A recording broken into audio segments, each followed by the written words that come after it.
Я приветствую вас, дорогие друзья, уважаемые гости и подписчики моего канала. Снежана Егорова, как всегда, по пятницам. Снежана, здравствуйте. Здравствуйте, Александр, здравствуйте, друзья. Снежана, ну такая лютая, конечно, действительность, и ее можно охарактеризовать и проанализировать, да, с пинцетом в руках, в разных плоскостях. Есть геополитический. Макрон выходит и говорит: ох, как мы на G7 Трампа-то назад, сюда переманили. Трамп тоже вроде как склоняется к тому, что вот Украина, смотрите, как неплохо держится, выигрывает даже.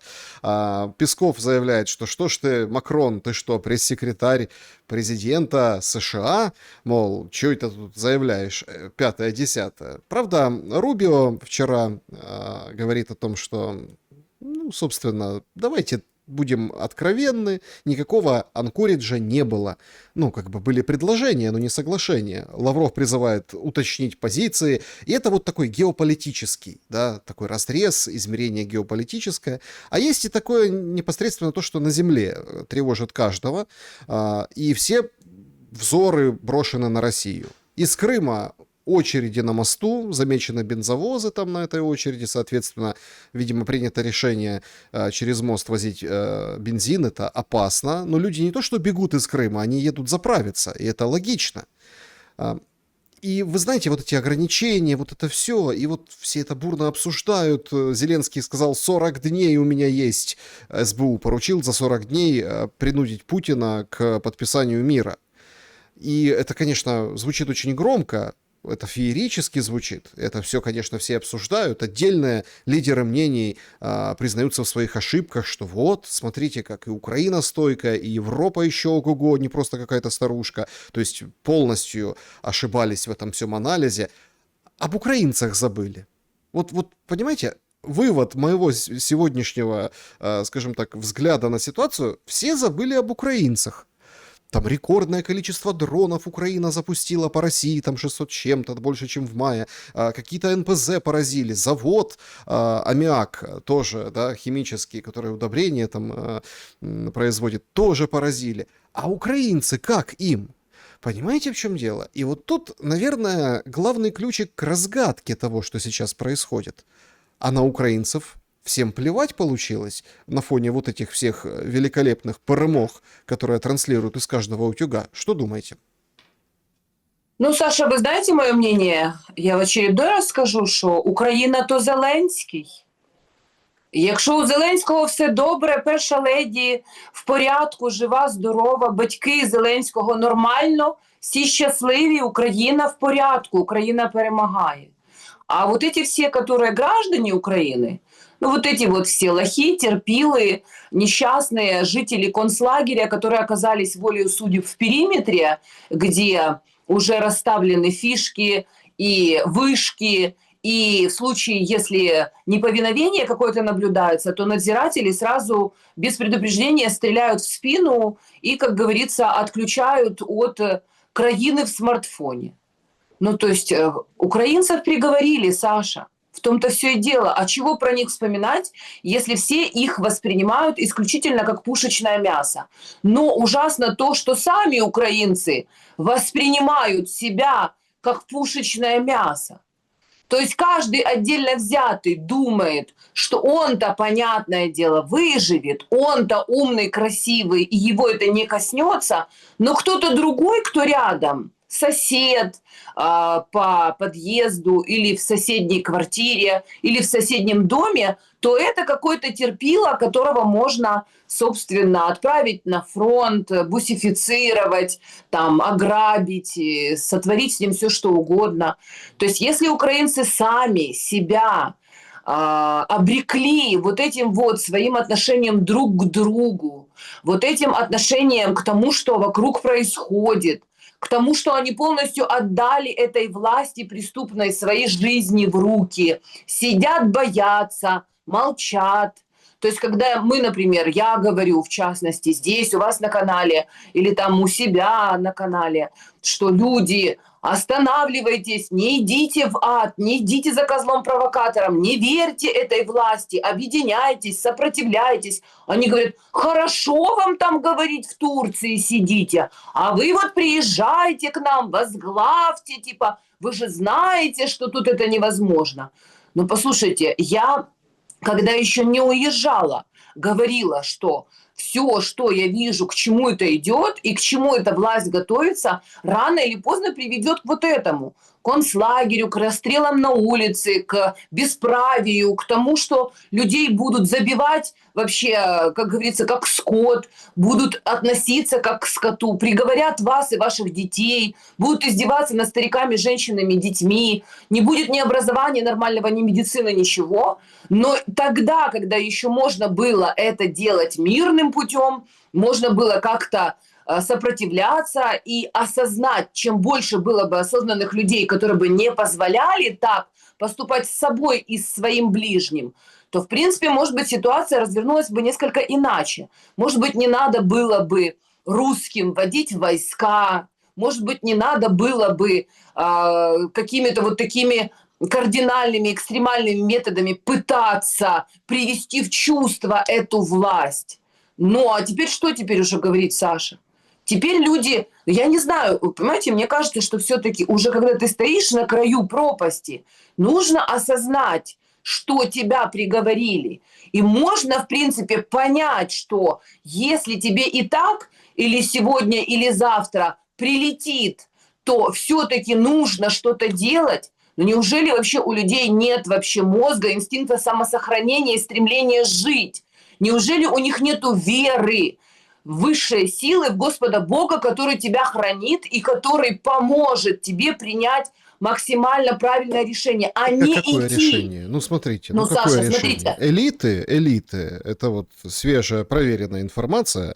Я имею в виду всяких там директоров местных, депутатиков со своими женами, те, которые как бы ну, они, конечно, наверное, не сидят прямо на потоке, которые как бы редеют и немножко рыбки побольше, да, перехватывают эту наживку, потому что мы видели скандал лютый, но все как-то так, знаете, потом их опровергли, сказали нет. Ну, короче, Европа сама будет закупать дроны. А они боролись за миллиарды европейских денег, чтобы дроны закупать. Отсюда эти скандалы с Федором, вокруг Федорова, с Черненко, там, телеграм-каналы, к хозяевам или администраторам приходили вот эти ТЦКшники. То есть это все борьба за потоки. Так вот, люди, вот эти элиты, плюс-минус средние руки, которые тоже как бы при денежках, при деле, они уже как бы ищут тихие гавани и валят, потому что они видят, что, елки-палки, дела не будет.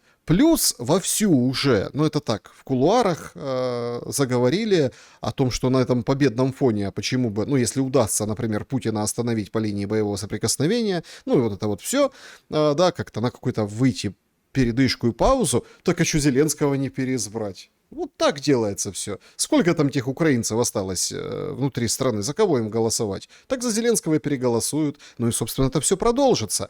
И никуда не делись претензии Зеленского на Беларусь, никуда не делись вот эти планы запускать как можно больше дронов и бить по энергетике, по НПЗ Российской Федерации. Короче, вот эта зона черной дыры расширяется.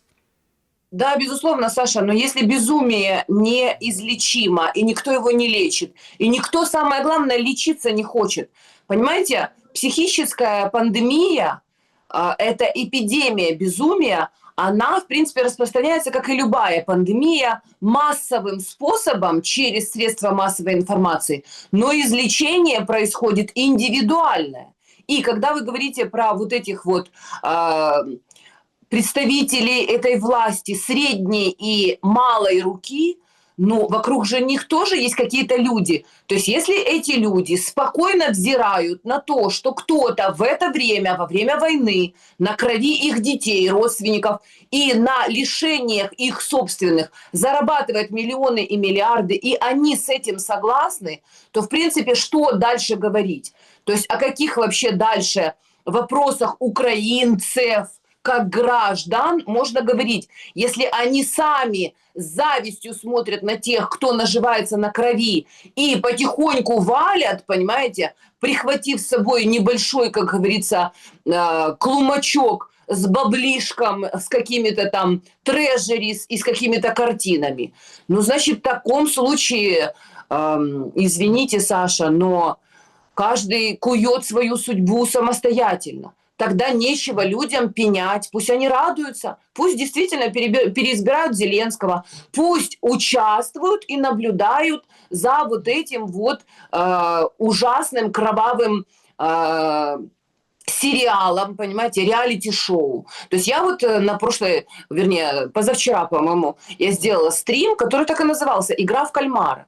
Я думаю, что всем без исключения нужно прям пересмотреть вот этот сериал корейский, который называется «Игра в кальмара». То есть если они живут вот в этом ужасном пространстве, в периметре, в этом ужасном фильме, где они и есть второстепенные или главные герои, и каждый из них не застрахован от того, что сегодня ты выходишь на тропу для того, чтобы хлебушка принести домой, и у тебя там больная мать и брат-инвалид сидят и ждут, а ты единственный добытчик. А тебя хватает, например, целая свора собак, пакуют тебя, ломая тебе по ходу челюсть, кости и нанося тебе травмы черепно-мозговые, и пакуют тебя в бус на мясо. Но вот эти все истории, которые повсплывали сейчас с вот этими издевательствами и концлагерем в этом батальоне Скеля, где людей просто отстреливали, убивали, казнили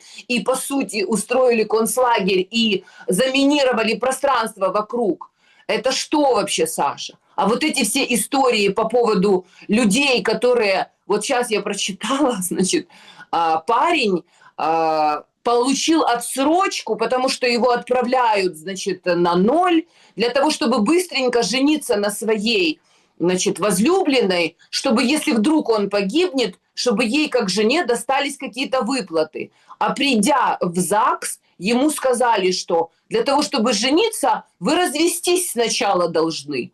А человек говорит, в смысле развестись? Я в жизни никогда не был женат. Я вот, собственно, и женюсь-то для того, чтобы каким-то образом зафиксировать свои отношения со своей любимой. Они говорят, как не женаты? Вот вы очень даже женаты. Оказывается, дочка руководителя этого подразделения является его женой. То есть они какие угодно аферы проворачивают для того, чтобы вот этих людей, этих терпил, этих наивных, которые не хотят вникать, думают, что от того, что они будут сидеть в домике и слушать зеленый телешмарафон, им от этого будут какие-то поблажки. Нет, как раз не будет никаких поблажек, как раз наоборот, их вводят в это зомбированное состояние для того, чтобы по-прежнему, как баранов, их вести на убой за этим козлом-провокатором. Вы знаете, Саша, что профессиональный козел-провокатор, который работает на бойне, это обученный козел,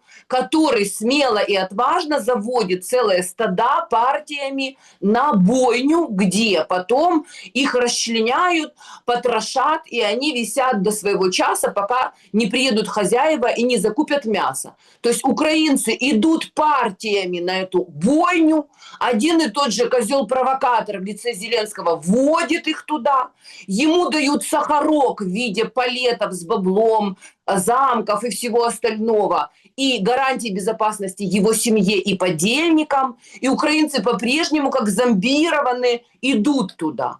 Что можно сказать о них? Кто будет о них заботиться, если они сами не хотят себя защитить? Дальше вот вы описали эту ситуацию. Поднимаемся на уровень выше. А что плохо Макрону? А что плохо Рубио или тому же Трампу? Они все на этом зарабатывают. Они находятся в полной безопасности. Они зарабатывают. Трамп, в частности, на фондовых рынках, на бирже, на своих вот этих вот падениях и взлетах на цены на нефть. Они раскочегаривали свой военно-промышленный комплекс. Там какие-то колоссальные бабки, миллионы, миллиарды, потоки. Они к ним присасываются, получают свои проценты, зарабатывают себе на безбедную старость. Урсула фон дер Ляйен для того, чтобы ноги себе выровнять хотя бы на старости лет, не ходить как этот заправский кавалерист со своими вот этими кругами, понимаете? Я не знаю, Макрон, наверное, на нового любовника, когда баба деда, как говорится, скопытится естественным путем. То есть у них какие-то цели и задачи. Трамп зарабатывает на всю свою большую семью, потому что у него много детей, много внуков, и будет еще больше, потому что, как вы знаете, в хаббатской традиции, которая является представительницей Иванка Трамп, которая приняла гиюр. Детей нужно рожать столько, сколько рожается. Сколько там уже сейчас у него внуков, а дальше будет еще больше и правнуков. То есть каждый думает о себе. Никто не думает об этом украинском народе. Если народ согласился быть мясом и не сопротивляется тому, то их, конечно, будут использовать до последнего украинца. И, конечно же, им нужен Зеленский. Они сделают все для того, чтобы использовать свои средства массовой информации по всему миру, для того, чтобы показывать, посмотрите, какой наркопедералиссимус. Он же побеждает и обязательно победит. Как вообще отлично мы с ним бабло латошим. И самое главное, у него есть гарантии безопасности от Кремля. Я еще раз хочу на этом сакцентировать внимание. В самом начале этого процесса получил он гарантии безопасности через израильское лобби, озвученное Александром Григорьевичем Лукашенко. Лично от Путина он получил гарантии безопасности. Поэтому эта война может длиться вечно, бесконечно. И могут вечно биться друг в друга, как говорится, как в зеркало, украинцы и русские славяне, и убивать друг друга, как мухи, мухобойками. Все время рассказывать, вы конченые хохлы, а вы конченые москали, и биться на поле боя, проливая реки крови, на которых, как на дрожжах, будут расти миллионы и миллиарды и западных олигархов, и русских олигархов. Поверьте мне, то, что они, может быть, этнически не являются непосредственно славянами православными, но они же говорят по-русски, тот же Рома Абрамович и остальные, те, которые по-прежнему держат свои бабки и родственников, детей и любовниц на Западе, и ничего им не мешает. А возвращаюсь к духу Анкориджа, опять же, это изначально был душок. То есть сначала были надежды на то, что да, действительно, вот, наконец-то мы добились переговорной позиции равной и можем уже сесть и мирно поделить это пространство мировое и, как говорится, жить-поживать, торговать и добра наживать. Но выяснилось очень быстро, между прочим, я, например, это поняла и стала об этом говорить, за что, собственно, мне прилетали оскорбления со всех сторон, что, оказывается, какая-то ты дура вообще, дура ты, Егорова, кто ты такая, от чего это ты вдруг, актрисулька, вдруг рассуждаешь о великом духе Анкориджа, о котором говорят министерства и министры, они возлагают надежды на него. А я тогда сразу сказала, что это развод. Очередной развод, который, в принципе, уже не раз за эти годы мы наблюдаем. Каждый раз минские, потом стамбульские, потом азовцев увезли в Турцию и благополучно вернули их на поле боя. И теперь такой же дух Анкориджа. Это очередной развод, Ивана дурака, как говорится, который готов и рад стараться.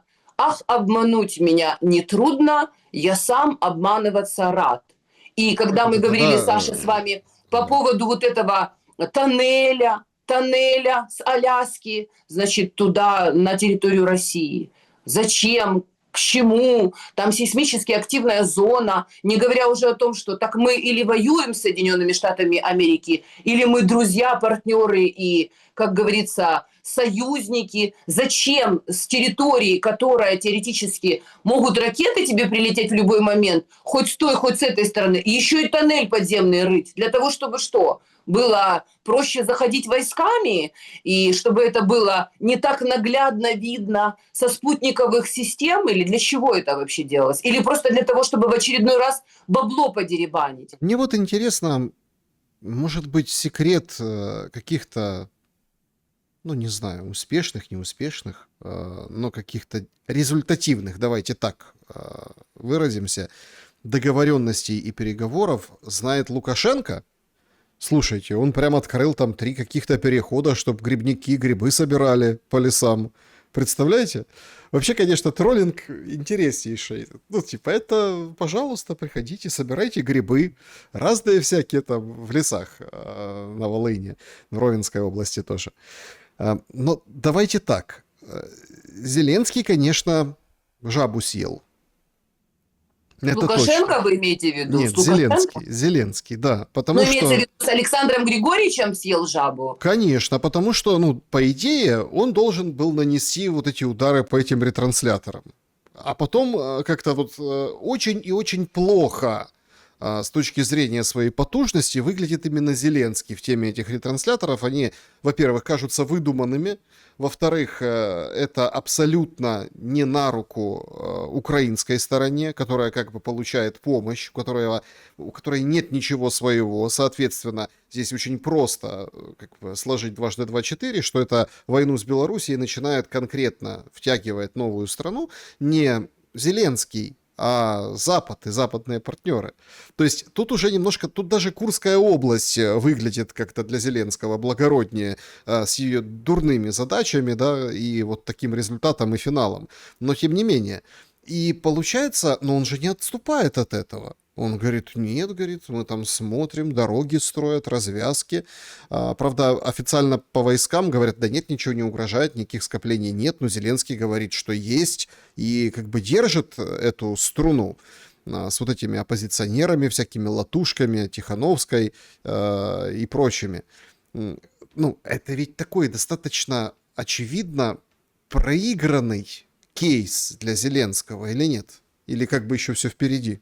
Но я могу сказать, что все, кто пытается накатиться на Александра Григорьевича, они так или иначе всегда проигрывают. Знаете почему, Саша? Потому что всегда выигрывает правда. Вот как в том фильме нашего детства и молодости «Брат», там главный герой говорил, а в чем сила, брат? Сила в правде, брат.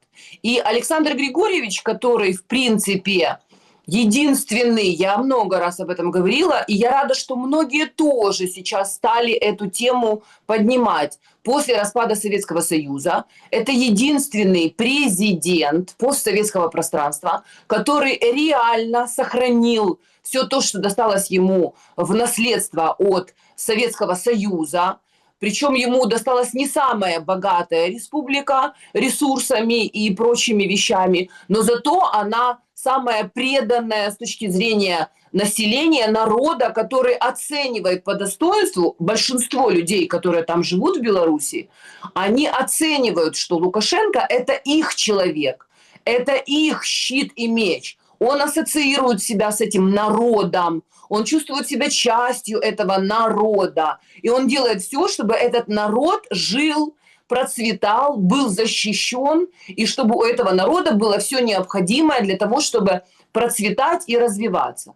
И именно потому, что Александр Григорьевич Лукашенко совершенно другие мотивы у него, когда он принимает те или иные решения. Его задача, и он говорил об этом Зеленскому, он говорил в самом начале, помните, он призывал его, что «Володя, приезжай, поговорим, Володя, останови войну, Володя, ты как президент должен заботиться о том, чтобы война не шла на твоей территории.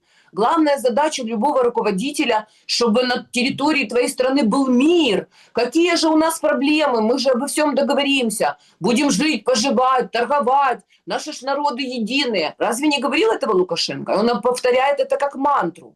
Он это будет повторять, потому что это и есть истинное его намерение и суть его управления своим собственным государством. Поэтому я могу сказать, что Лукашенко, как человек, который никогда не расходится его слово с делом и который не перебывается в воздухе, понимаете, как эквилибрист, наверняка, наверное, Володеньке поступило пару каких-нибудь приветов от Лукашенко. Потому что, например, у Лукашенко, как я вижу со стороны, я никогда не бывала в Беларуси и могу только судить по информационному полю, по выправке и по качеству образования тех людей, которые говорят от имени Беларуси, вот их спикеров.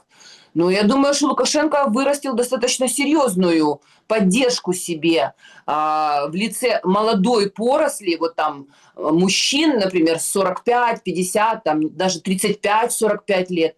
То есть там есть единство определенное, ну, вот среди людей. Они понимают, что их немного, что они находятся всегда в зоне риска, что их легко задавить с двух сторон, поэтому им нужно лавировать, и поэтому они ищут и диверсифицируют как бы свои партнерские взаимоотношения. Наверняка прекрасные отношения Лукашенко с Китаем – это немаловажный фактор, который сработал. Просто Лукашенко, в отличие от Зеленского, не вываливает все, что он думает и делает.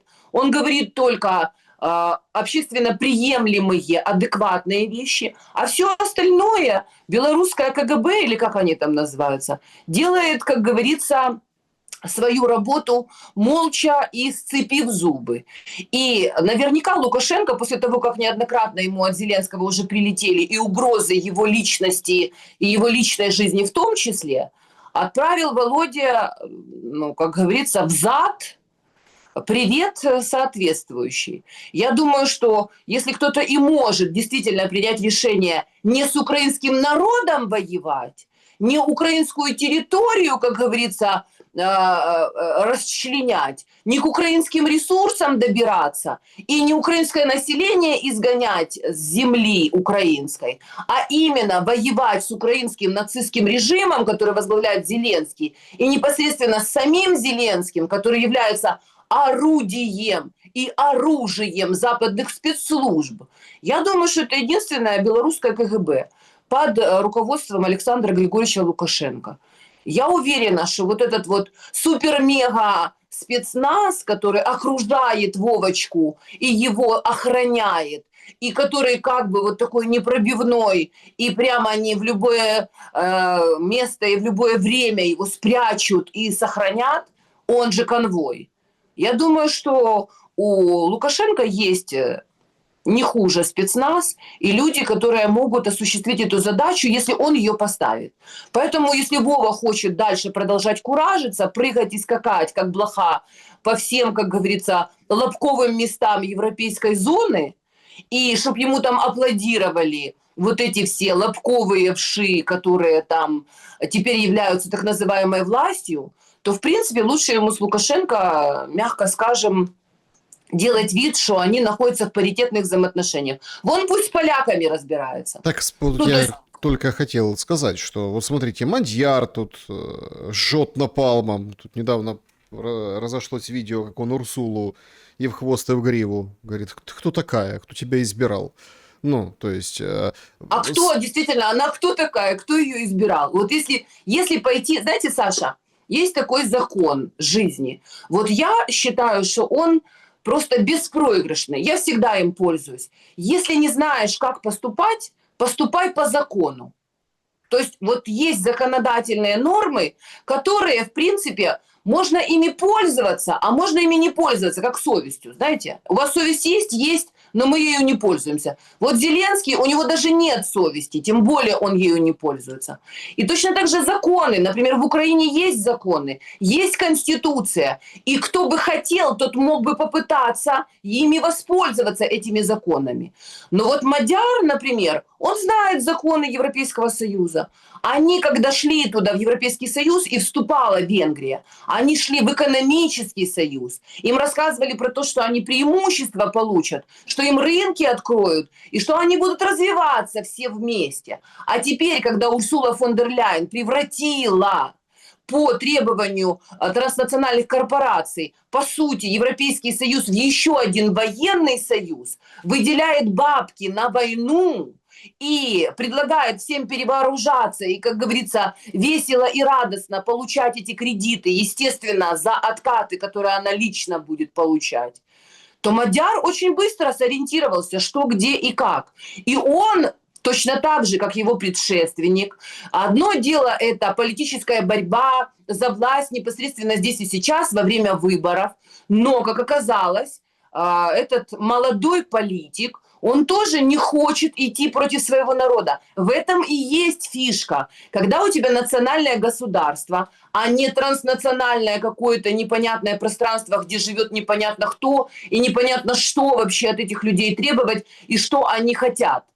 Когда Мадяр ассоциирует себя с венграми, чувствует себя венгром, хочет, чтобы Венгрия процветала, маленькая страна, которая, как и Беларусь, тоже находится всегда, скажем так, в опасности, что более сильные могут их поглотить. Поэтому вот такие этнические гомогенные народы, они способны даже маленькой группой оказать сопротивление вот этим вот монстрам, раздутым этим, понимаете, этим ромовым бабам, которые вот А они же напихали туда уже, в эти страны, кого ты хочешь. Там и арабы, и какие-то там, я не знаю, бангладешцы и прочее. То есть когда вот это вот перемешивается местное население с какими-то пришлыми людьми, то, в принципе, люди уже не знают, на кого опереться. Вот в этом фишка той же Венгрии, когда Орбан запретил, противостоял вот этой вот миграции неконтролируемой, даже за большие деньги, которые ему сулили,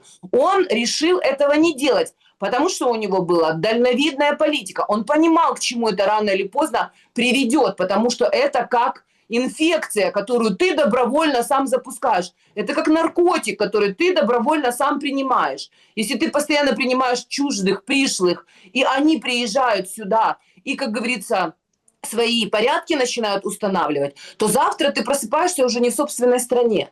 Это же делает Лукашенко.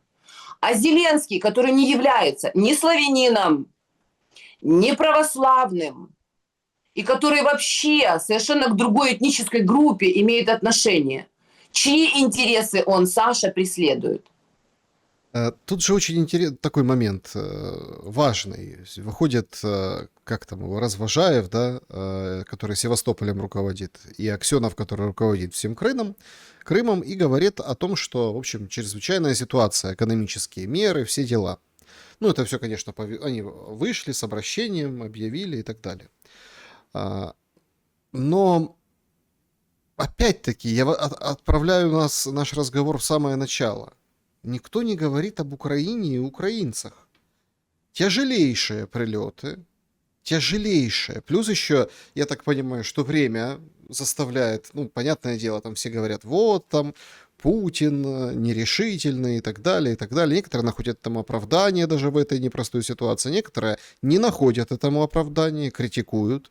Вчера вообще спецоперацию как бы учинили, там Гордон, Дождь, вот эта вся история.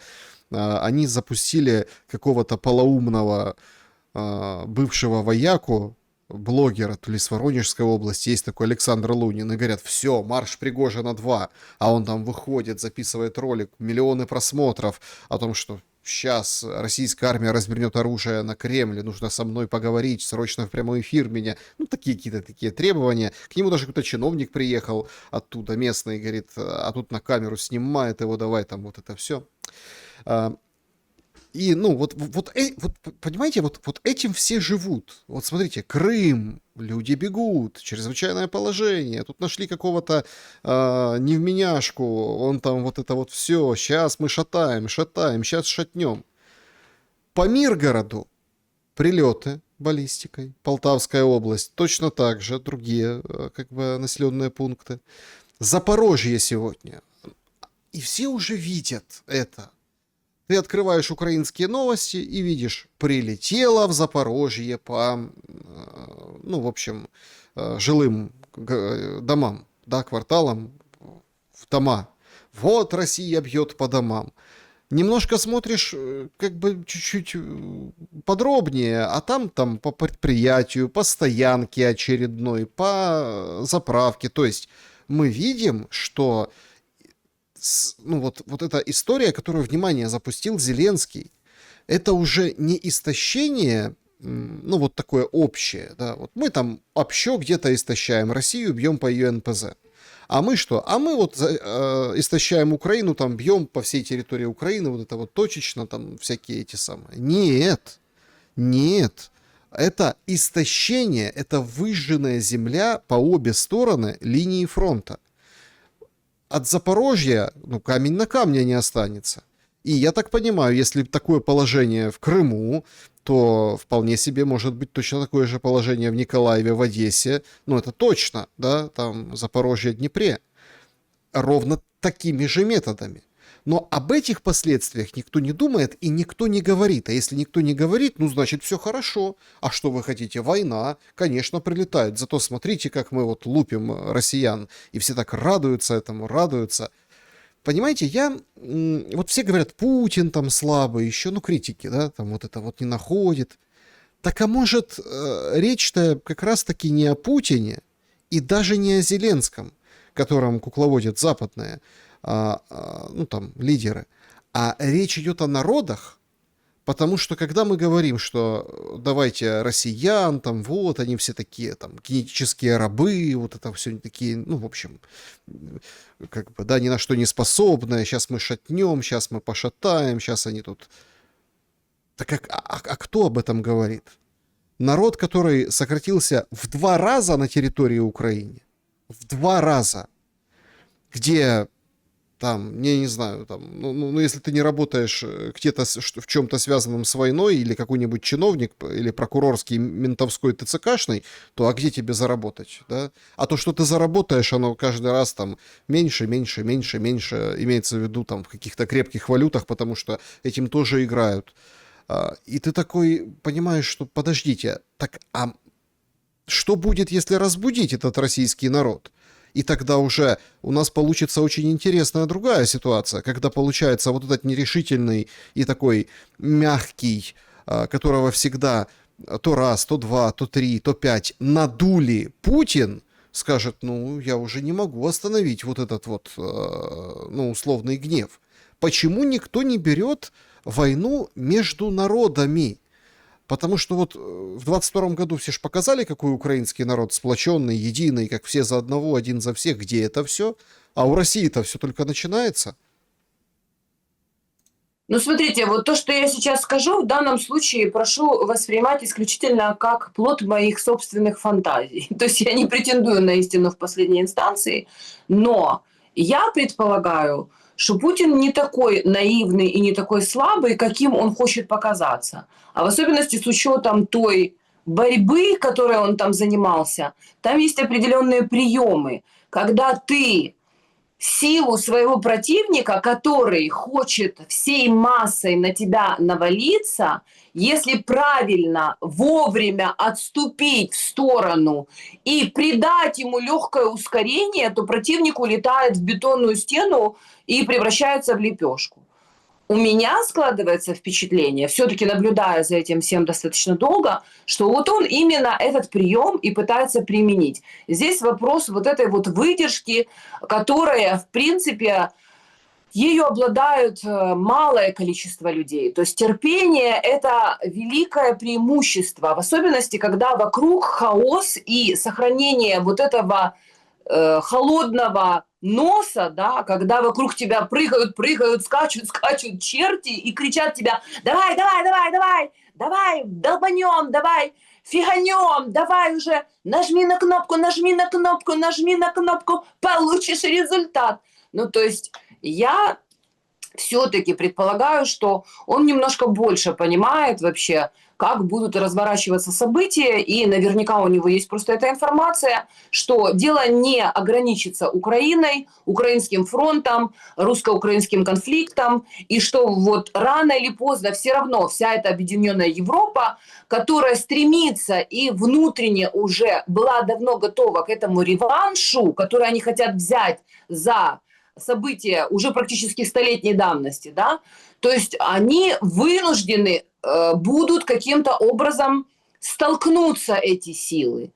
И, судя по всему, он пытается, скажем так, вот этот шарик, знаете, когда бывает шарик надуешь, да, и потом только проколоть его, и будет взрыв, и будет бум, понимаете, и вся эта энергия высвободится. Он хочет этот шарик спускать, этот воздух, понимаете, постепенно. То есть это, видимо, такой у него план. Я так предполагаю, вы же понимаете, я не военный эксперт, но все-таки я профессиональная актриса, и мировая драматургия мне очень хорошо знакома. Есть определенные образы и характеры людей в мировой драматургии, которые, ну, мягко скажем, достаточно неплохо ложатся непосредственно вот на Путина. Плюс, но давайте сравним, например, российский народ, русских, да, вот русских, которые живут в России, это все-таки наследники Великой империи российской. И это всегда выливается в негативный и позитивный аспект. Негативный аспект – это великодержавный шовинизм, да, и вот это стремление на всех смотреть свысока. Позитивный аспект – это все-таки сохранение вот этой исторической традиции, военной в том числе, инженерной в том числе, культурной в том числе. И, соответственно, это дает людям почву и фундамент, от которого они всегда могут оттолкнуться. Плюс все-таки российский народ, Россия как таковая и Советский Союз в том числе, они вобрали в себя колоссальное количество этносов и народов, которые сами по себе улучшали как бы вот этот весь культурный и генетический фон и фонд. Соответственно, ну, если русские действительно наведут резкость и закусят у дела, то мало никому не покажется. Что касается украинства, то есть когда украинская социалистическая Советская Республика превратилась в Украину, и из Украины начали выдавливать вот этот русский аспект, именно русский характер, русскую культуру, русскую природу, русский дух, понимаете? Осталось вот это вот сало за щекой, понимаете? Вот это вот ми собі знаємо, що ми це робимо. І вот это вот повилазили эти черти долбаные, вот ті лісові брати, понимаете, вот эти герої УПА, вот эти мельники, петлюры, бандеры. То есть украинство, оно на этом. По-моему, Павел Щелин там вам прям целые лекции читает и расписывает, рассказывает. Я просто коротко хочу сказать, что если ты из славян, которые жили на этой земле, выталкиваешь, выпихиваешь, уничтожаешь, выворачиваешь, изгоняешь русский дух, там остается только вот це все гівно, понимаете? Гівно, прокляття, палки, сопли, сахар и, короче говоря, вот это вот ложь это, когда сами себя обманули и за хвост себя укусили, ви вибігли трошки з цих скронів, схопили щось там, що це в руки пливло, і тікать на Канадищину и Вашингтонщину. Нужно просто чуть-чуть знать историю для того, чтобы понимать, собственно, кто с кем воюет, какие образы мы имеем, как говорится, между собой. Это змеиное, вот это вот шипящее, вот это вот приземленное, вот это хитрющее, вот это вот холоднокровное, вот это ядовитое, вот это мерзкое подземное. И Георгий Победоносец. Но не зря же он является, как говорится, символом Москвы. Георгий Победоносец. И, в принципе, в этом столкновении, если говорить об экзистенциальных вот этих вещах, даже вспоминая русский эпос, мы, в принципе, обычно знаем, чем это заканчивается. Змея шипящая вылазит из своего схрона, получает прямо в свою пасть и заползает на какое-то время опять под землю, чтобы там зализывать свои, как говорится, раны, если удастся. Но, Саша, когда мы говорим между народами, не нужно забывать, что еще есть один народ, который в этом всем активно принимает участие с двух сторон. Это еврейский народ, который всегда был или клеем в положительных моментах, потому что да, у них есть прекрасные качества, они умеют торговать, договариваться, они такие приятные, веселые, прекрасные, как Владимир Зеленский был все эти годы, когда он был веселым клоуном. И даже никто не замечал, что он занимается телекиллерством, дискредитируя и уничтожая репутации политиков. Но в негативном аспекте, когда они берутся за дело и хотят столкнуть лбами два народа, они тоже не стесняются ни в каких, как говорится, чувствах, мерах и методах. Поэтому мы смотрим «Медуза», «Дождь», Гордон, кто они все такие? Венедиктовы, Ходорковские, Гусинские, Абрамовичи. С этой стороны Коломойские, Пинчуки и прочие Гордоны, включая Зеленского, Миндича, который едет к Нетаньяху, а Нетаньяху со своей стороны сидит на голове у Трампа вместе со своим зятем Кушнером, который, в принципе, является группой влияния в родной Трамповой семье. Если это так, но мы же видим, как Нетаньяху, они же там корошки побили, и Нетаньяху говорит, нет, говорит, это вообще моя война, это я начинал войну, Трамп где-то рядом проходил, плюс мы не уйдем никуда из Ливана, вообще, как вы можете договариваться, у нас другие интересы. То есть тут же мы видим, кто сейчас становится плохишом в этой истории. Кто становится плохишом? Тут никто не становится плохишом. Тут всегда есть жертва. Нужно искать жертву. Того, кого они разводят. Хороший и плохой полицейский. Кого разводили? Как разводили Витков и Зятьков, как его называют, да? Как разводили русских? Как лохов. Они же приезжали как хорошие полицейские, а со своей стороны Дмитриев тоже, опять же, совсем не еврей, с ними водил хороводы по Москве. А в это время точились ножи булатные. То есть вопрос не в том, кто хороший, кто плохой. Вопрос в том, кого они будут разводить, становясь на позиции «я хороший, ты плохой». Сегодня меняемся «ты плохой, я хороший». То есть то, что производят Трамп и Нетаньяху, это те же яйца, которые Трамп и Зеленский играют с Россией. Только там они играют на Иран. Просто в отличие от русской элиты, которая тоже наполовину является частью, скажем так, транснациональных корпораций, у них завязаны интересы, дети, родственники, недвижимость, и, как говорится, они верят в лучшее для себя, понимаете, для себя, родных и близких. То в Иране, в отличие от них, там, ну, я не знаю, я тоже там не была, но судя по тому, что мы все видим, мы же все равно делаем выводы из общей, скажем так, картины, из общего информационного поля. У них все-таки духовная страна, единая вера. Они приняли в качестве, ну, скажем так, образца для подражания вот Рахбара, да, там, духовного наставника, да, у них есть президент, парламент и военные, которые работают на своем поле, но в любом случае страна идет, она выбирает какой-то путь духовного развития. Поэтому они воспринимают Америку как экзистенциального врага. Они не называют их даже там американцы. Они сразу вычленяют и говорят сионисты. Они сразу понимают, что это религиозные противоречия. Они сразу называют их сатаной и сатанистами. То есть они не говорят, что мы говорим о светской власти, о взаимоотношениях между государством, об экономике, о торговле. Они понимают, что с экзистенциальным врагом нельзя договориться. Они пытались даже это сделать, может быть, даже по требованию или по просьбе своих партнеров или союзников. Но каждый раз во время переговоров им били в спину. Каждый раз переговоры заканчивались тем, что переговорщиков убивали. И они уже научены этим опытом, понимают, что ты либо противостоишь этому и предпринимаешь все меры для того, чтобы защитить свою жизнь, и тогда змея отползает. Георгий Победоносец не уговаривает змею: ползи по добру, по здорову, восвоясь, я не хочу тебя убивать. Он топчет ее конем и убивает своим копьем. Вот и все.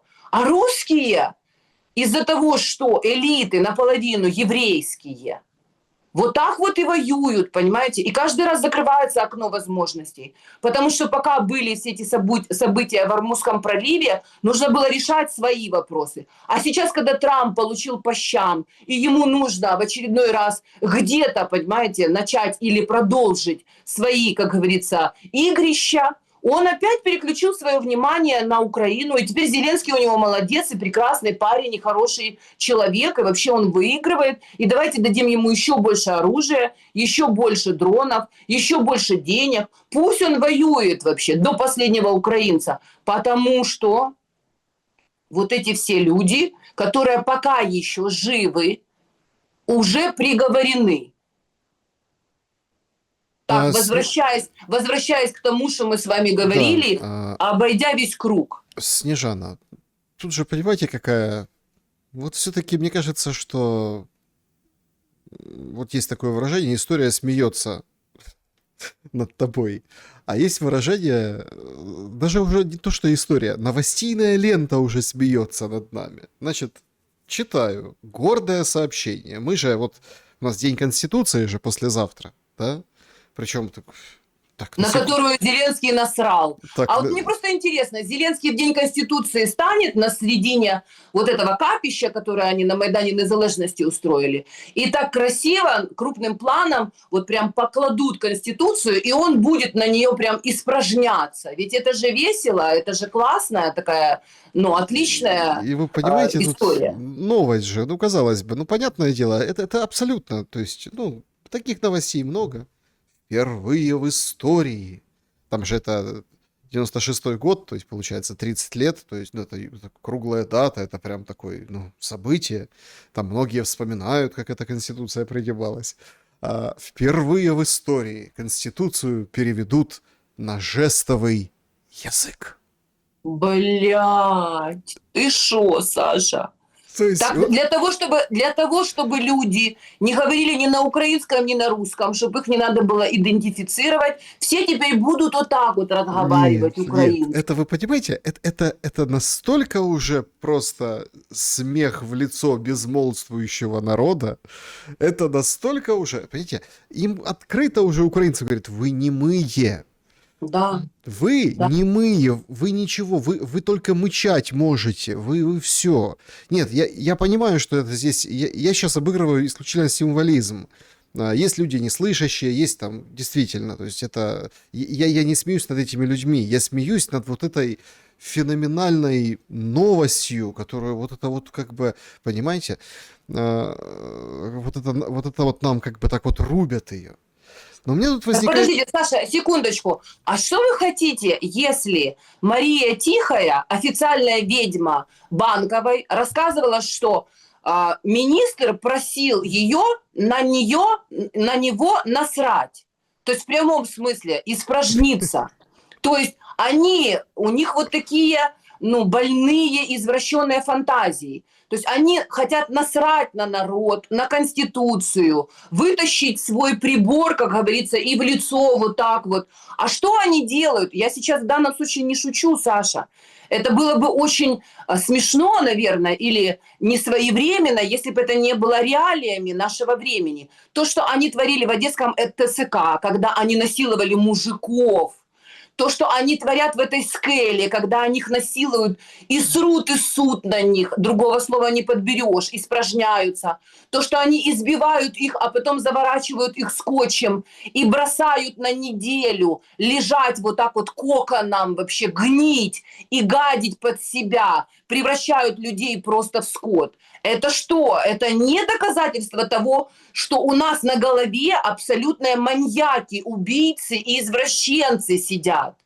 Какое это имеет отношение к славянам, к православным и просто к здоровой психике? Какое это имеет отношение, например, к той же русской литературе? Где вообще в лучших образцах мировой русской литературы это приветствовалось или описывалось как подвиг и достижение? Везде сказано, что это сатанизм, что это бесовщина, что с этим надо бороться, что этих собак нужно отстреливать бешеных, что это нужно пресекать на корню, что этих бешеных, их сажают в тюрьму, их уничтожают вообще, просто как больное семя, что оно не может вообще распространяться, ему нельзя давать толерантности, толерировать подобного вещи рода нельзя. А у нас что рассказывают? Та ничего страшного, хлопці так розважаються. Я сегодня посмотрела, дебилка. Ну вот чистая дебилка, баба сидит и говорит, от чому наші мужики не люблять Зеленського? Бо він такий красивий, він такий розумний, це дисципліна, порядок і все хорошо. Вони просто йому заздрять, понимаете? Не потому, что эта тварь устроила здесь концлагерь, не потому, что этих мужиков молодых и старых отлавливают как скот вообще, и они, по сути, превратились, это просто сафари, понимаете, это просто вот животные на сафари, за которыми охотятся везде уже, и не только в периметре, уже теперь и в Европе за ними будут охотиться, то есть у них нет спокойной жизни, их просто уничтожают. И эта дебилка вот чистой воды, она на голубом глазу заваливает такую информацию. Но что можно сказать про этот народ? Смотрите, у меня есть два таких умозаключения, которые я хотел бы, чтобы мы вот финализировали нашу сегодняшнюю встречу ими. Разделяйте, не разделяйте. Умозаключение первое. Досталось россиянам, да, я не буду говорить русским, это Зеленский так любит всех русскими мазать, там же куча народов, это же все-таки большая страна, федерация там и так далее. Вот смотрите, достается россиянам. Все больше там проблем с бензином, прилеты, вот это все. То есть русские почувствовали войну, говорит Зеленский, и вот это как бы исполняет. Окей. Сейчас следующий вот этот период, сейчас все понятно будут. Вот мне интересует вот это, чтобы мы обсудили в конце вот эти 40 дней. Я вижу эти 40 дней, ну, ожидаю два проявления. Я, может, не дождусь. Может, это просто слишком такие завышенные ожидания. Ожидание номер один. Через эти 40 дней или во время этих 40 дней станет наконец-то понятно, кто такие россияне. Ну, то есть, да, станет понятно, на что они способны. И это то, что сейчас происходит, это в том числе историческое испытание.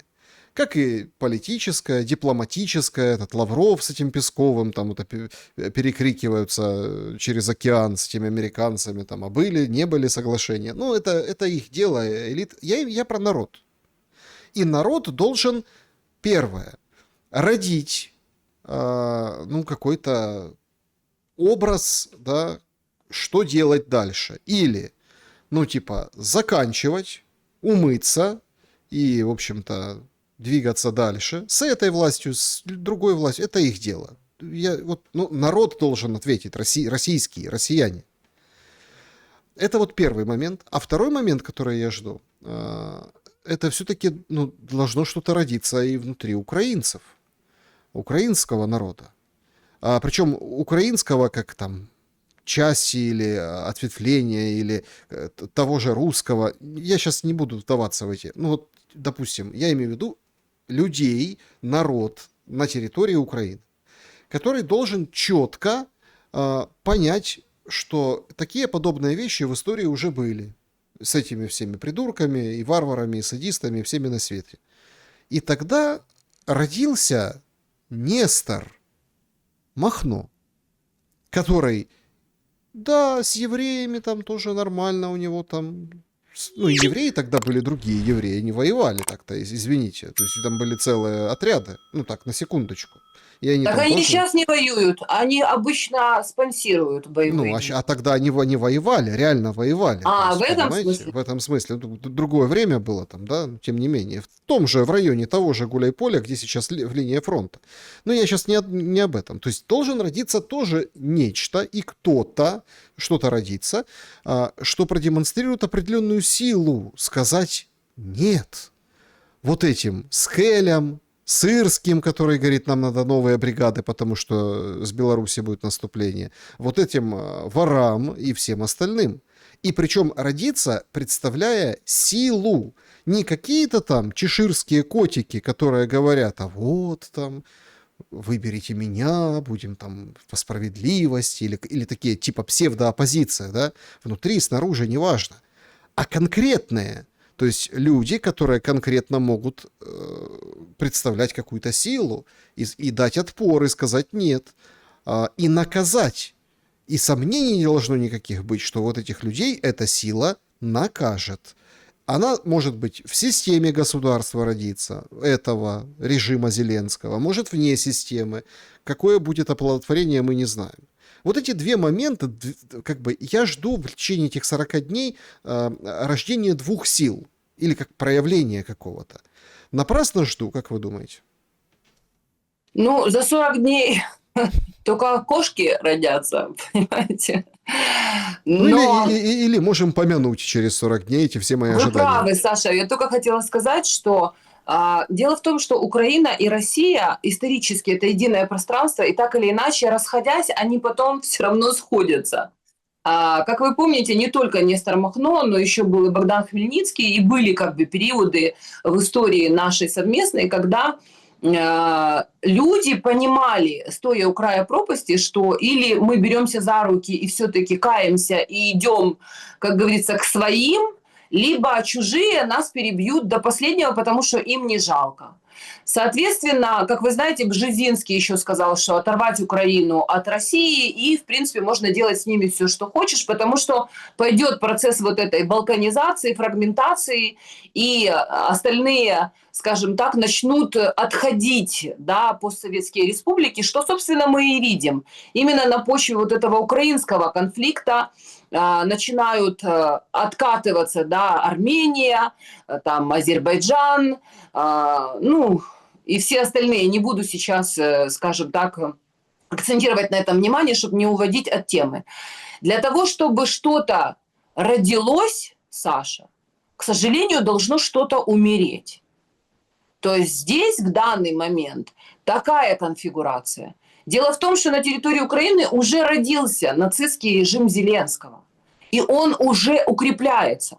И если в России не поймут, что вопрос идет не о том, как хорошо себя будут чувствовать элиты российские, которые сидят с момента распада Советского Союза на потоках, на нефти, на газе и отлично торгуют, между прочим, титаном и ураном с Соединенными Штатами Америки. То есть если русские не поймут, что тут вопрос стоит об их экзистенциальном дальнейшем существовании и тоже будут доверять полностью своим элитам, в данном случае я не говорю о Путине. Я неоднократно говорила, что для меня, вот когда я вижу эту систему, скажем так, взаимодействия народа и власти, есть Путин, есть народ, которые теоретически заодно, но между ними есть колоссальная прослойка интересантов, которые разводят их в разные стороны ринга. И им выгодно, чтобы между Путиным и народом никогда не возникло спайки, как вождя, который непосредственно обращается к народу. Потому что управляет ситуацией вот именно вот эта вот прослойка, которая позволяет и дает возможным разворачиваться вот таким вот странным перверзиям. То есть, с одной стороны, мощная страна, которая всегда и на сей день, возможно, является одной из самых сильных в военном плане, не может навести порядок и привести, как говорится, к общему знаменателю территорию, которая этнически и культурно еще вчера и даже еще сегодня является, по сути, единым пространством. Поэтому тут вообще эффект сообщающегося сосуда работает непосредственно. Если не уничтожается не украинский народ и не Киев превращается просто в свалку на карте истории, а именно не уничтожается непосредственно режим Зеленского, значит, он укрепляется и расширяется с помощью западных денег и оружия, западных еще также военных сил, и тогда стоит вопрос, возможно, смерти России, что, собственно, хочет Запад. Но если Россия понимает и здесь уничтожается режим Зеленского, который, по сути, кошмарит весь этот народ и держит его в заложниках, значит, тогда есть возможность подняться в России вот этому народному самосознанию, гордости за себя, русскому духу, который на все времена, во все времена, он был самым страшным сном любого Запада. Потому что когда русские объединяются, то миру, как говорится, мало не покажется. И самое главное, когда они объединяются на почве справедливости всенародной и всемирной. Но так как российские элиты по-прежнему нюхают дух Анкориджа, манкируют и, как говорится, демонстрируют миру, что мы готовы договариваться по какой-то причине на сегодняшний день, если в течение этих 40 дней произойдет это изменение качественное, потому что оно может произойти вот так вот в одночасье, и мы увидим колоссальные изменения. Я хочу, потому что я гражданка Украины, да, но я рождена в Советском Союзе, совершенно в другой парадигме, культурной и, скажем так, всемирной. Я считаю себя русским человеком, я рождена от русских людей, и я являюсь, ну, скажем так, носителем этого гена, этой культуры и этого языка. Конечно, я стою за то, чтобы русские подняли свою голову, но не так, как рассказывает еврей Караганов, что нужно долбануть по какой-нибудь стране Европы ядерным оружием и тем самым, возможно, запустить вот этот вот